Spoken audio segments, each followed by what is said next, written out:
nós vamos ler o 47 e o 48, ok? Vamos lá então. O homem levou-me de volta à entrada do templo e vi água saindo de debaixo da soleira do templo e indo para o leste, pois o templo estava voltado para o oriente. A água descia de debaixo do lado sul do templo ao sul do altar. Ele então me levou para fora, pela porta norte, e conduziu-me pelo lado de fora até a porta externa que dá para o leste, e a água fluía do lado sul. O homem foi para o lado leste com uma linha de medir na mão e, enquanto ia, mediu 500 metros e levou-me pela água que batia no tornozelo. Ele mediu mais 500 metros e levou-me pela água que chegava ao joelho. Mediu mais 500 e levou-me pela água que batia na cintura. Mediu mais 500, mas agora era um rio que eu não conseguia atravessar, porque a água havia aumentado e era tão profunda que só se podia atravessar a nado. Era um rio que não se podia atravessar andando. Ele me perguntou: filho do homem, você vê isto? Levou-me então de volta à margem do rio. Quando ali cheguei, vi muitas árvores em cada lado do rio, e ele me disse: esta água flui na direção da região situada a leste e desce até Arabá, onde entra no mar. Quando deságua no mar, a água ali é saneada. Por onde passar o rio, haverá todo tipo de animais e de peixes, porque essa água flui para lá e saneia a água salgada, de modo que onde o rio fluir, tudo viverá. Pescadores estarão ao longo do litoral, desde Engedi até Englaim. Haverá locais próprios para estender as redes. Os peixes serão de muitos tipos, como os peixes do Mar Grande. Mas os charcos e os pântanos não ficarão saneados, serão deixados para o sal. Árvores frutíferas de toda espécie crescerão em ambas margens do rio. Suas folhas não murcharão e os seus frutos não cairão. Todo mês produzirão, porque a água vinda do santuário chega a elas. Seus frutos servirão de comida, suas folhas de remédio. Assim diz o soberano Senhor, essas são as fronteiras pelas quais vocês devem dividir a terra como herança entre as 12 tribos de Israel, com 2 porções para José. Só um pouquinho. Então, nós falarmos aqui do versículo 13, né? Vamos aqui, nós estamos lendo então que sai essa água, né? Debaixo da soleira do templo. Que dá vida a tudo. Que começa, ela vai, à medida que vai, o anjo vai levando, né? O Ezequiel por elas, então ela vai cobrindo os seus tornozelos, depois os seus joelhos, e assim, ou seja, ela vai subindo, né, de nível, de volume. À medida que você caminha por ela, você vai se aprofundando cada vez mais imerso. E tem uma característica, não é uma água qualquer. A Bíblia fala assim que essa água ela ia saneando. Uhum. O que é sanear? Ela ia curando. Aonde ela passava, ela curava. Tá? Então ela curar ao seu entorno, às suas laterais, haviam vegetais, haviam árvores. E combina o verso 12 dizendo assim: essas árvores, né, eram frutíferas de toda espécie, crescerão em ambas as margens do rio. Suas folhas não murcham, seus frutos não cairão. Olha só que coisa interessante isso. Todo mês produzirão. Ou seja, olha só, não é aquela árvore que produz uma vez no ano, 2 vezes no ano, não, é todo mês. Todo mês ela vai produzir, porque a água, olha só, vinda do santuário. Então, por que essa árvore funciona dessa forma? Porque esta água que vem do santuário de Deus chega a elas. Os seus frutos servirão de comida, suas folhas de remédio. Então, olha só, gente, nós estamos falando de um templo milenar. Por que suas folhas de remédio? Ninguém está isento aqui de ficar doente. Então não precisa de remédio, tá? Mas as folhas vão ser remédio. Os frutos vão ser comida. E observe que tudo isso é promovido mensalmente por causa desta água, este rio da vida. O tempo, né, simboliza que o próprio Deus, de rios de água fluirão, né, e com certeza vai regar e alimentar todas as nações. Então agora a partir do versos 13, então, vamos começar a falar sobre as fronteiras da terra, tá? Porque vai começar a delinear, né, sobre as fronteiras e logo em seguida as tribos. Vamos lá. Assim diz o soberano Senhor, essas são as fronteiras pelas quais vocês devem dividir a terra como herança entre as 12 tribos de Israel, com 2 porções para José. Vocês dividirão igualmente entre elas. Visto que eu jurei de Moriguira que a daria a seus antepassados, esta terra se tornará herança de vocês. Esta é a fronteira da terra. No lado norte, ela irá desde o Mar Grande, indo pela entrada de Tlon, passando pelo Lebo-Amate até Zedate, Berota e Sibraim, que fica na fronteira entre Damasco e Amate, indo até Azer-Aticon, que fica na extremidade de Aurã. A fronteira se estenderá desde o mar até Azarenã, ao longo da fronteira norte de Damasco, com a fronteira de Amate ao norte. Esta será a fronteira norte. No lado leste, a fronteira irá entre Aroã e Damasco, ao longo do Jordão, entre Gileade e a terra de Israel, até o mar oriental, prosseguindo até Tamar. Essa será a fronteira leste. No lado sul, irá desde Tamar até as águas de Meribá-Cádiz, prosseguirão então ao longo do ribeiro no Egito até o Mar Grande, essa será a fronteira sul. E no lado oeste, o Mar Grande será a fronteira até de fronte de Lebo-Amate, essa será a fronteira oeste. Distribuam essa terra entre vocês de acordo com as tribos de Israel. Vocês a distribuirão como herança para vocês mesmos e para os estrangeiros residentes no meio de vocês e que tenham filhos. Vocês os considerarão como israelitas de nascimento. Com vocês, a eles deverá ser designada uma herança entre as tribos de Israel. Qualquer que seja a tribo na qual o estrangeiro se instale, ali vocês lhe darão a herança que lhe cabe.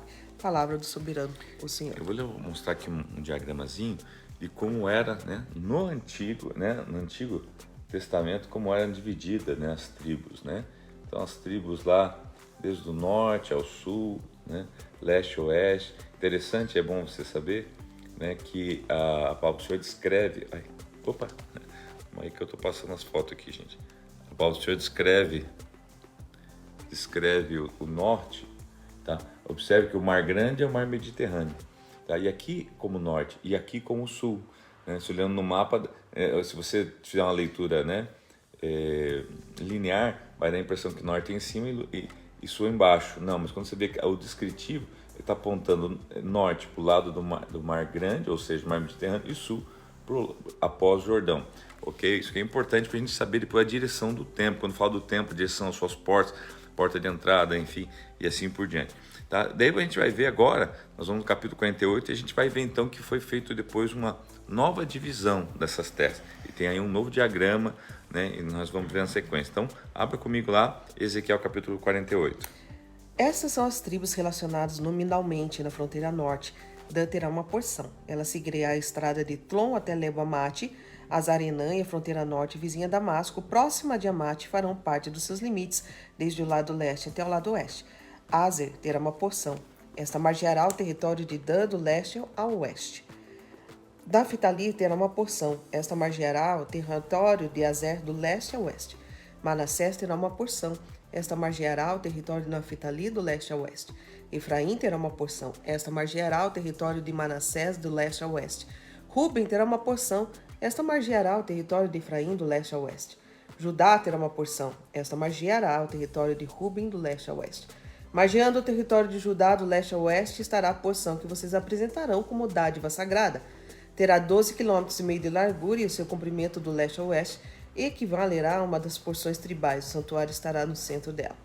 A porção sagrada que vocês devem oferecer ao Senhor terá 12,5 km de comprimento e 5 km de largura. Esta será a porção sagrada para os sacerdotes.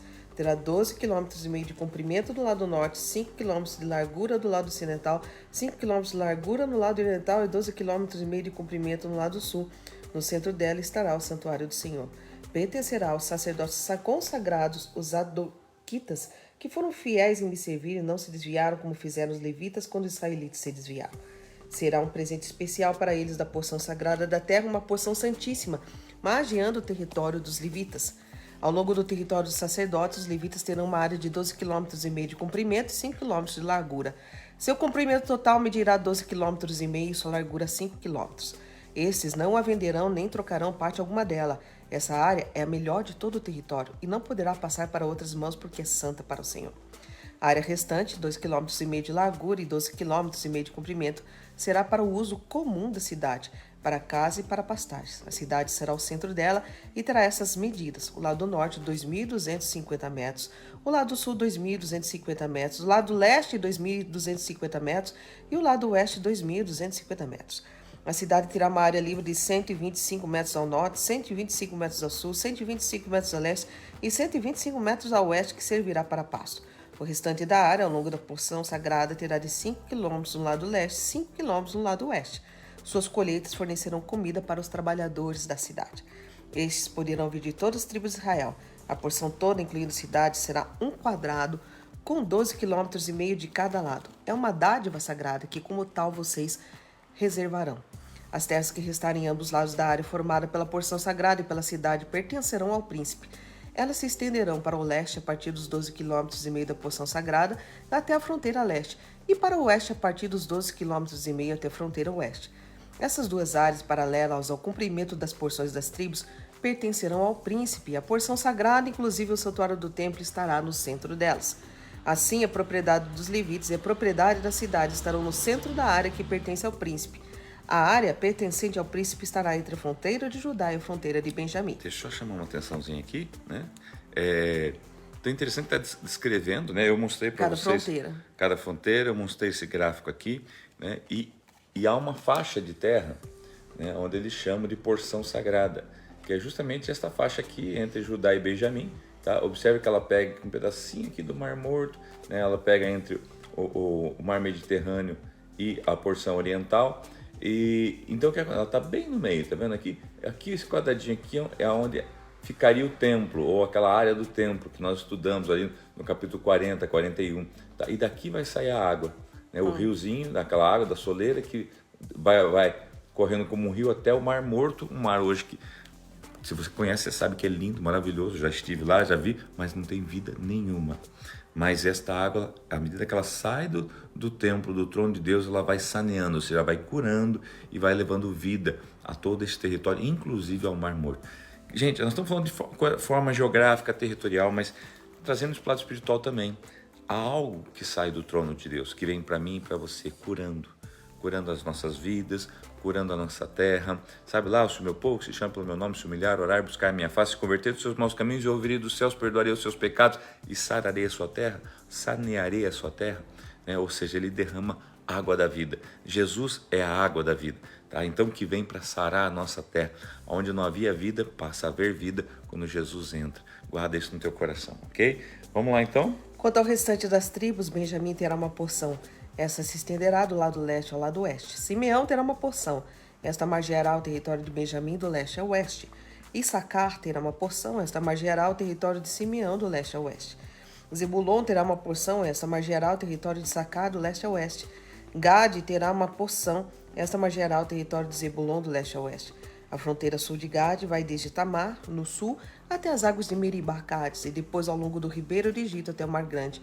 Esta é a terra que vocês distribuirão às tribos de Israel como herança, e serão essas as suas porções. Palavra do soberano Senhor. Então, gente, olha só, né?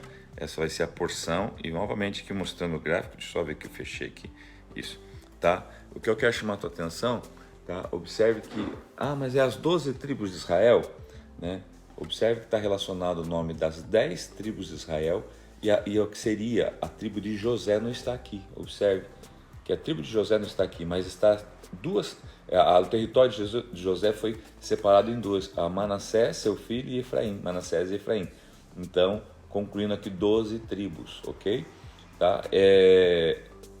Você pode visualizar aqui, que fica bem facinho de você visualizando, para você ver assim como Deus é um Deus de territórios, um Deus de ordem, assim por diante, ok? E ele vem estabelecendo limites, tá? Ele vem estabelecendo áreas, tá? Para residir. Observe que não tem aqui a tribo de Levi, e Levi foi um dos filhos, mas não tem. Assim como não tem de José, não tem de Levi. Mas a de Levi está nessa porção sagrada, porque a tribo de Levi, ela não tem herança, lembra disso? A herança dela é o Senhor, ela vai ficar nessa porção sagrada, o melhor da terra. Por isso, irmãos, é um privilégio ser sacerdócio, é um privilégio fazer parte da tribo de Levi. Bom, vamos lá, lembrando que dos Levi, dos Zadoquitas, ok? Que é aqueles fiéis, tá? Tem o Levi meio mais ou menos, tá? Vamos lá então, Deus abençoe, vamos lá. Essas serão as saídas da cidade, começando pelo lado norte, que tem 2.250 metros de comprimento. As portas da cidade receberão os nomes das tribos de Israel. As 3 portas do lado norte serão a porta de Ruben, a porta de Judá e a porta de Levi. No lado leste, que tem 2.250 metros de comprimento, haverá 3 portas: a de José, a de Benjamim e a de Dan. No lado sul, que tem 2.250 metros de comprimento, haverá 3 portas: a de Simeão, a de Issacar e a de Zebulon. No lado oeste, que tem 2.250 metros de comprimento, haverá 3 portas: a porta de Gade, a de Ásia e a de Neftali. A distância total ao redor será de 9 quilômetros, e naquele momento e diante, o nome da cidade será: O Senhor está aqui. Observe que conclui, né, o capítulo 48 com essa lindíssima declaração, né, falando não só da distância, mas falando que está em entre aspas, né, e aquele momento em diante, o nome da cidade será: O Senhor está aqui. O Senhor está aqui. Porque sempre foi que do plano original do Senhor, ele habitar no meio do seu povo. Lembra lá do tabernáculo no deserto, né? Deus sempre quis ser a referência, o modelo, o centro de todas. Ele é o centro, né? E observe que o mundo e o homem às vezes quer se colocar no centro, né? Centro o que Deus vai fazer hoje na minha vida, como se eu fosse o centro de Deus, né? O satélite que está ao redor de mim e precisa fazer algo na minha vida. Não, é o contrário. Deus é o centro. Eu sou o satélite que estou ao redor dele e, Senhor, o que o Senhor precisa de mim? O que o Senhor me chama para te servir nesse dia? Queridos, e é isso aí. Finalizamos aqui o livro de Ezequiel, né? 48 capítulos, lindíssima história, lindíssimo aprendizado. Você vai ver que dia a dia você vai ver esse livro se tornando real na tua vida, porque tem muitas coisas escatológicas e proféticas nele, né? Vimos lá exemplo de Gog, né? De Magog, enfim, coisas que ainda vão acontecer. Deus abençoe a todos vocês, um beijo no coração. Aproveito para me despedir aqui de vocês e dizer, gente, que a partir de amanhã estamos entrando de férias, eu e a pastora, né? Vamos fazer uma viagem, vamos estar fora, né? Por 20 dias, dia 21 nós retornamos, mas deixamos para vocês aqui uma tarefinha de casa. Eu quero que vocês peguem ali o livro de Salmos e desde o Salmo capítulo 1, vá lendo um salmo por dia, ok? E quando nós voltarmos, nós damos sequência, então, à continuidade de lendo um capítulo por dia, né? Lembrando que nós já lemos, versículo a versículo, mais de, acho que 90% da Bíblia toda. Falta bem pouquinho para nós encerrarmos juntos, tá ok? Muito obrigado pela tua companhia.